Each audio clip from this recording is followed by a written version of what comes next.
যারা প্রেসে আছেন তারা আমাদের অ্যাম্বাসেডারের মতো কাজ করবে। পাট্রিয়েট ভোটিংটাকে আমরা যে একটা ইনস্টিটিউট যে নিয়েছি ওইটাকে এটা সাকসেসফুলি করতে পারি। মাঝখানে আমাদের একজনকে উঠে যেতে হয়েছিল, কোর্ট থেকে একটা আদেশ আসছে, হাইকোর্ট থেকে আদেশ আসছে যে আজকে ওই একটা আপিল শুনানি, দুটো আপিল পাঠাইছে কোর্ট থেকে, হাইকোর্ট থেকে।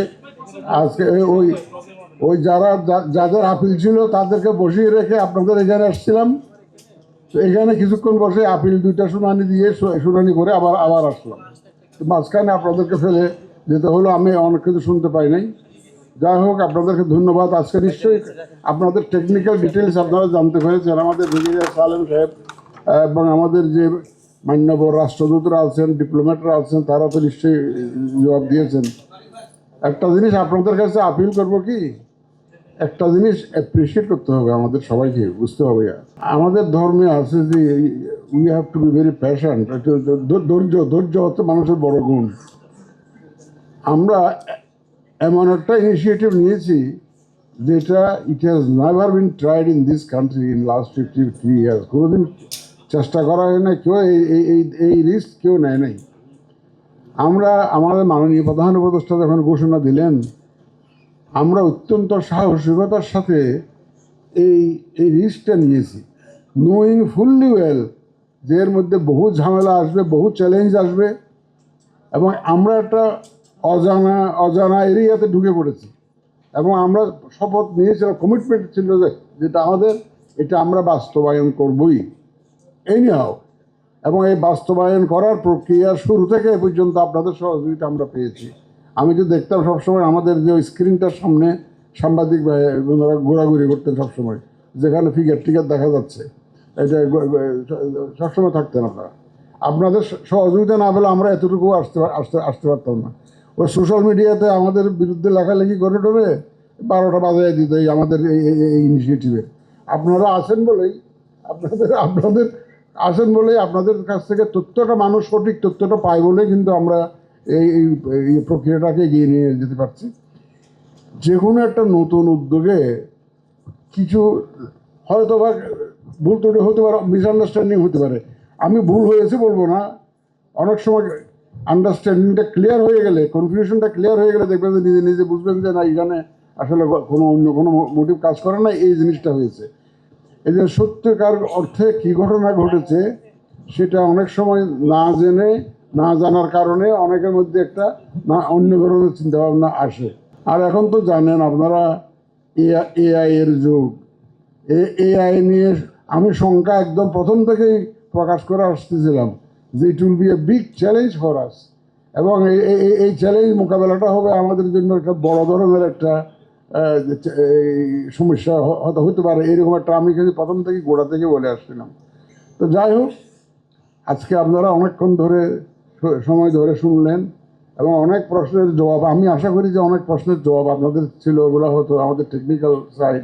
ওনারা যারা সত্যিকার অর্থে এই যে পুরো স্কিমটা বাস্তবায়ন করছেন, কাদের কাছ থেকে শুনলেন? হর্সেস মাউথ থেকে শুনলেন আপনারা। যারা এটা বাস্তবায়ন করছেন তাদের কাছ থেকে শুনলেন।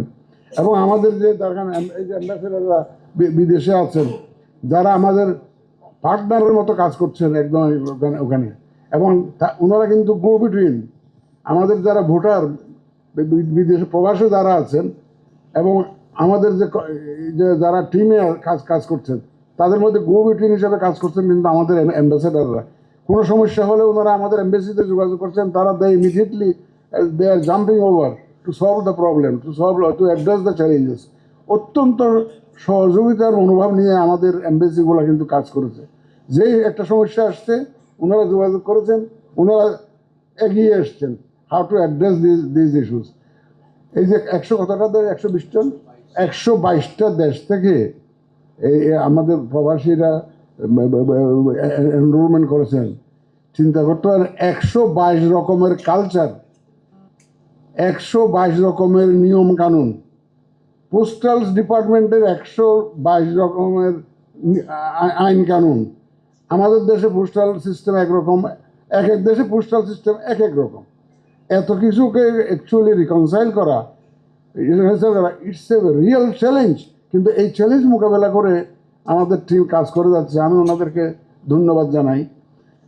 আমরা আশা করি আমরা সবাই মিলে এটা একটা নট অনলি ফর বাংলাদেশ, সারা দুনিয়ার জন্য একটা, কিন্তু আমি মনে করতেছিলাম, আমি মাঝে মধ্যে আমাদের কলিগদেরকে বলি, হয়তোবা একদিন বাংলাদেশ এই পোস্টাল ভোট যে সাকসেসফুলি করতে পারলো, এটার জন্য হয়তো দেখবেন যে সারা দুনিয়াতে বাংলাদেশের নামটা উজ্জ্বল হয়ে থাকবে। আমার সাথে যখন দেখা করতে আসে বলে, আমাকে বলে যে আপনারা যদি এটা করতে পারেন, এটা তো আপনাদের নাম তো ওয়ার্ল্ড হিস্ট্রিতে রাখা হয়ে যাবে, বাংলাদেশের নাম।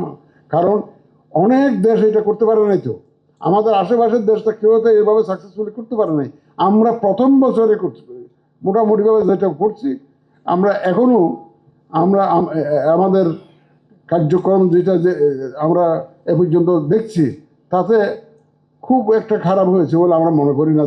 যারা আগের থেকে পোস্টাল ব্যালট করেছে তাদের যে অভিজ্ঞতা আমাদের চাইতে বহু বেশি খারাপ,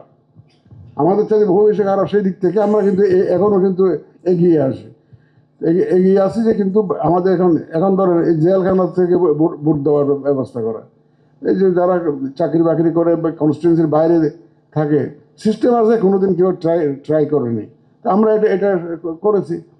তো যাই হোক, ইনশাল্লাহ আপনারাও ধৈর্য ধরে শুনলেন, আমরা অত্যন্ত আনন্দিত। শুধু শুনলেন না, আমাদের মেসেজটা একটু ক্যারি করবেন। যদি কোথাও ভুল বুঝাবুঝি হয়, কেউ যদি কনফিউজ থাকে, তো আপনারা একটু ক্লিয়ারিফিকেশনটা দিবেন আমাদের পক্ষ হয়ে। B hour ambassadors please. ওই যে যারা আমাদের মিডল ইস্টে যেমন আছেন, আমাদের হাই কমিশনাররা, ডিপ্লোমেটরা আছেন, আপনারা যারা প্রেসে আছেন, তারা আমাদের অ্যাম্বাসেডারের মতো কাজ করবেন, যাতে পোস্টাল ব্যালটটাকে আমরা এক্সপাট্রিয়েট ভোটিংটাকে আমরা যে একটা ইনিশিয়েটিভ যে নিয়েছি, ওইটাকে সাকসেসফুলি করতে পারি, সেটা আপনারা একটু আমাদের সহযোগিতা করবেন।